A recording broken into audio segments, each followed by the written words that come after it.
জয় শাহদের IPL নিলামে franchise মালিকদের অমন আচরণ বিসিবি কর্তাদের বুকে বড় আঘাত দিয়েছে।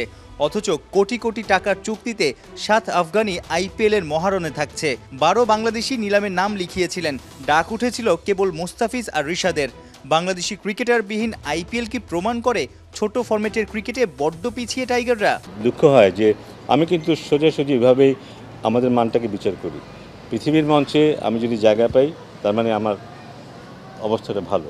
পৃথিবীর মঞ্চে আমরা যদি জায়গা না পাই তার মানে পড়ছি। কারো আইপিএলে দল মেলে না, টেস্ট ক্রিকেটে আবার একের পর এক ম্যাচ হারছে বড় ব্যবধানে।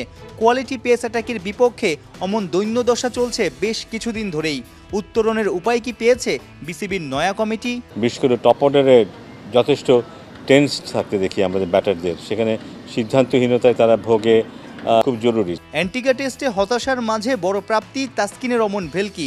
সাদা পোশাকে প্রথমবার ফাইফার ক্যারিয়ার সেরা বোলিং ফিগার। অথচ মাস কয়েক আগে ঢাকা এক্সপ্রেসও টেস্ট ক্রিকেট থেকে দূরে থাকার সিদ্ধান্ত নিয়েছিলেন। আমার মনে হয় যে ওর যদি ফরম্যাট বিচার করতে চায়, he is a best test bowler. Test বোলিংটা ওর জন্য সবচেয়ে 1 নম্বর প্রেফারেন্সিয়াল হচ্ছে। ব্যাটিং ইউনিট ছন্দে নেই। ইনজুরিতে ছিটকে যাওয়া নিয়মিত কাপ্তান শান্ত আর অভিজ্ঞ মুশফিকুর রহিমকে কতটা মিস করছে বিসিবি? ডেফিনেটলি শান্ত, অভিজ্ঞতার কথা যদি বলি, কোয়ালিটির কথা বলি। জেদ্দার আবাদিয়াল জোহার অ্যারেনায় প্রায় 1000 কোটি রুপির নিলাম। চাকচিক্য সঙ্গে আভিজাত্য।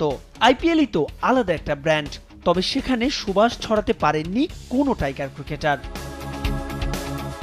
এবারের আইপিএলের অকশনে ছিলেন 12 বাংলাদেশি। তবে সবচাইতে প্রত্যাশা বেশি ছিল যাকে নিয়ে, যিনি নিলামে ওঠা মানেই দল ছিল নিশ্চিত। অন্তত 2016 সাল থেকেই এমনটা হয়ে আসছিল। 2 কোটি ভিত্তিমূল্যতে সেই মুস্তাফিজকে নিয়ে আগ্রহ দেখায়নি কোনো ফ্র্যাঞ্চাইজি। মূলত আগামী 3 আসরের জন্য টাইগার কাটার মাস্টারকে নিয়ে ঝুঁকি নিতে রাজি নয় কেউই। রিশাদকে নিয়েও প্রত্যাশা ছিল বাংলার সমর্থকদের, কারণ লেগ স্পিনের পাশাপাশি ব্যাটিংটাও বেশ ভালোই পারেন রিশাদ। কিন্তু আইপিএল যে অন্য লেভেলের, তাই হয়তো রিশাদও নেই কারো পরিকল্পনায়। তার উপর ভারতের মাটিতে সবশেষ টি-20 সিরিজে থুকেছেন রিশাদ। বিষয়টি এমন নয় টাইগার ক্রিকেট বলে এমনটা, বরং এটাই এখন বাস্তবতা। বিশ্ব ক্রিকেটের টেস্ট স্ট্যাটাসের 2 যুগ পার হলেও এখনো নিজেদের অবস্থানই করে নিতে পারেনি বাংলাদেশ। ক্রিকেটারদের নেই পারফরমেন্সের ধারাবাহিকতা, ব্যাটিং বোলিং তো চাচ্ছে তাই। সাকিবের বয়স বেড়েছে, সঙ্গে লিটন, হৃদয়, হাসানরা ওঠেননি নিলামেই। তবে কিছুটা আফসোস থাকতেই পারে তাসকিন, নাহিদ রানাদের। তাই তো এবার বাংলাদেশি দর্শকদের আইপিএল দেখতে হবে টাইগার ক্রিকেটার ছাড়াই।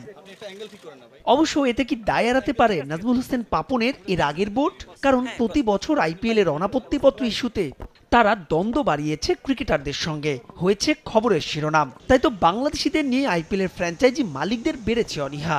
অথচ ঢের পরে এসেও আইপিএল এ মাঠ মাতানোর পাশাপাশি নিলাম কাঁপাচ্ছেন আফগান ক্রিকেটাররা।